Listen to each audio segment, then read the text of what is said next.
बिस्मिल्लाहिर्रहमानिर्रहीम। अस्सलाम वालेकुम स्टूडेंट्स। आज मैं आप लोगों को बताऊंगी कि जब आप लोगों ने चैप्टर नंबर 1 लर्न कर लिया, प्रिपेयर कर लिया, तो उसको आप कुछ की पॉइंट्स के तरीके से कैसे याद कर सकते हैं, अपने माइंड में कैसे बिठा सकते हैं। अभी चूँकि आप लोग 9th क्लास में न्यू हैं, तो आप लोगों को सम टाइम प्रॉब्लम होती है कि जैसे आप बायोलॉजी की जो ब्रांचेज़ होती हैं वो एक दूसरे से कुछ स्टूडेंट जो होते हैं वो मिक्सअप कर देते हैं। उन्हें ये समझ नहीं आती कि साइटोलॉजी में किस चीज़ को स्टडी किया जाता है, हिस्टोलॉजी में किस चीज़ को स्टडी किया जाता है, और ये आगे पीछे करने की वजह से उनका टोटली जो क्वेश्चन होता है वो रॉन्ग हो जाता है। यहाँ पर आपको कुछ टर्म्स दिए जाएंगे। अगर आप लोगों में से कुछ स्टूडेंट्स की क्रिएटिव राइटिंग अच्छी है तो वो इन टर्म्स को, इन कीवर्ड्स को याद करके जो बाकी क्वेश्चन होता है उसको थोड़ा सा क्रिएटिविटी यूज़ करते हुए अटैम्प्ट कर सकते हैं और अच्छे मार्क्स गेन कर सकते हैं।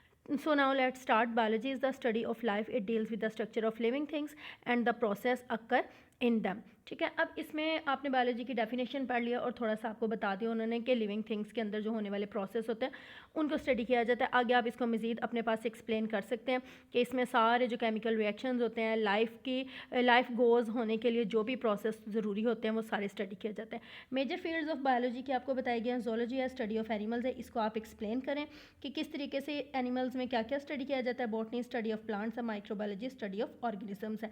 यानी कि ये आपको कीवर्ड्स दिए गए हैं, इनको आपने अपने माइंड में अच्छे तरीके से बिठा लेना है। इसी तरह से आगे आपके पास बायोलॉजी की ब्रांचेज़ हैं। आपने याद रखना है कि साइटोलॉजी क्या है, स्टडी ऑफ सेल्स है। हिस्टोलॉजी क्या है, स्टडी ऑफ टिश्यूज़ है। फिर आपने बताना है कि सेल्स क्या होते हैं, टिश्यूज़ क्या होते हैं। ठीक है, उनको एक्सप्लेन करना थोड़ा सा, जिस तरह से मैंने आपको पहले बताया था कि डेफिनेशन आपने देनी है और फिर उसकी आपने एप्लीकेशन बतानी है। मॉर्फोलॉजी है, form and structure of organism. Anatomy, internal physical structure of organisms. Physiology, body parts किस तरह से फंक्शन करते हैं उसको फिजियोलॉजी कहा जाता है। एम्ब्रियोलॉजी क्या है, फर्टिलाइज एग से किस तरह से ऑर्गेनिज्म की डेवलपमेंट होती है उसको स्टडी किया जाता है। जेनेटिक्स क्या है, transfer of characteristics from parents to offspring, यानी कि वालदैन से जो आने वाली नस्ल है, जो बच्चे हैं, उनमें किस तरह से खसूसियात जो होती हैं वो ट्रांसफ़र होती हैं। Molecular biology, biological molecules like carbohydrate, protein, lipid and nucleic acid वगैरह की इंसानी ज़िंदगी में या जानदारों की ज़िंदगी में, पौधों, जानवरों की ज़िंदगी में क्या अहमियत होती है, इनकी स्ट्रक्चर और ये वो सारा कुछ आप एक्सप्लेन कर सकते हैं। पैलेंटोलॉजी क्या है, स्टडी ऑफ फॉसिल्स है। आपने बताना है फॉसिल्स क्या होते हैं, ठीक है ना, और फिर आपने बताना है कि फॉसिल्स की क्या अहमियत होती है और किस तरह से इसको स्टडी किया जाता है। टेक्सोनॉमी है, क्लासिफिकेशन ऑफ ऑर्गेनिजम्स, यानी कि ये कीवर्ड है, आपने आपको बताना है कि टेक्सोनॉमी की क्यों ज़रूरत पड़ी और किस तरह से ऑर्गेनिजम्स को इसमें क्लासीफाई किया जाता है। इकोलॉजी क्या है, relationship between organism and their environment. अब आपने इसमें थोड़ा सा एक्सप्लेन करना है, अपनी क्रिएटिविटी दिखाते हुए बताना है कि ऑर्गेनिज्म जो होते हैं वो इन्वायरमेंट पे कैसे डिपेंड करते हैं और इन्वायरमेंट जो है वो ऑर्गेनिजम्स पे किस तरह से इफ़ेक्ट करती है। मैरीन बायोलॉजी क्या है, पानी से रिलेटेड, लाइफ इन ओशियंस है। Pathology, disease, their causes and effects, यानी कि बीमारियां क्यों होती हैं, उनकी वजूहत देखी जाती है, उनके असरात देखे जाते हैं। इम्यूनोलॉजी, इम्यून वर्ड से निकला है और इम्यून का मतलब होता है क़ुव्वत मुदाफ़त। कंपोनेंट ऑफ इम्यून सिस्टम, यानी कि इम्यून सिस्टम है क्या और डिजीज़ के ख़िलाफ़ उनका क्या रोल होता है। उसके बाद नेक्स्ट आ जाता है pharmacology, drugs and their effect on the body, यानी कि दवाइयाँ क्या हैं और उनका जिस्म पर क्या असर होता है।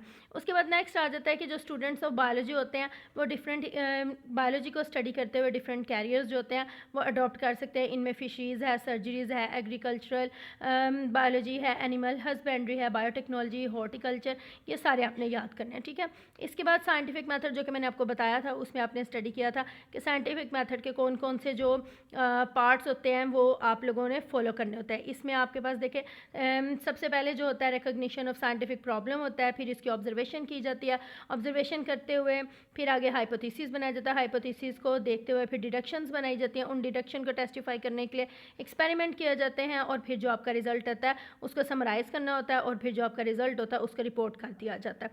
हाइपोथेसिस क्या होता है, ये एक डेफिनेशन में है हाइपोथेसिस की। Hypothesis is a tentative answer to the scientific problem. ठीक है, किसी भी साइंटिफिक प्रॉब्लम का जो एक सबसे पहला सडन जो एक हाइपोथेसिस फ़र्ज़ की जाती है बात, उसको कहा जाता है हाइपोथेसिस। डिडक्शन क्या होती है, डिड्यूस करना, निकालना। Deduction is the logical result of hypothesis, यानी कि हाइपोथेसिस का जो रिजल्ट निकलता है उसको डिडक्शन कहा जाता है। फिर आगे एक्सपेरिमेंटेशन, दिस एंड दैट जो भी है। अब बेसिकली जो इसमें जो पॉइंट था ना वो ये था कि मोस्टली जो स्टूडेंट्स होते हैं ना वो कन्फ्यूज़ हो जाते हैं कि किस तरह से हमने ये बायोलॉजी की जो इतनी ज़्यादा ब्रांचेज़ हैं वो हमसे मिक्सअप ना हो जाएं, हम कैसे उनको याद करेंगे। ये जो आपके कीवर्ड्स हैं ना इनको आपने अच्छे तरीके से माइंड में बिठा लेना। ये आपकी हेल्प करेंगे कि आप पेपर में कंफ्यूज नहीं होगे। अगर आपसे पूछा जाए कि मॉर्फोलॉजी क्या, अगर आपको ये याद होगा ना कि form and structure of organism, तो फिर आप इसकी सारी स्टेटमेंट जो है डेफिनेशन भी बना सकते हो, उसकी एप्लीकेशन भी आप लिख सकते हो। इन चीज़ों को आपने अच्छे तरीके से अपने माइंड में बिठा लेना है और अच्छे तरीके से इनकी लिख लिख के प्रैक्टिस करनी है। ओके जी, अल्लाह हाफिज़। अगर कोई क्वेश्चन होगा तो कमेंट में पूछिएगा।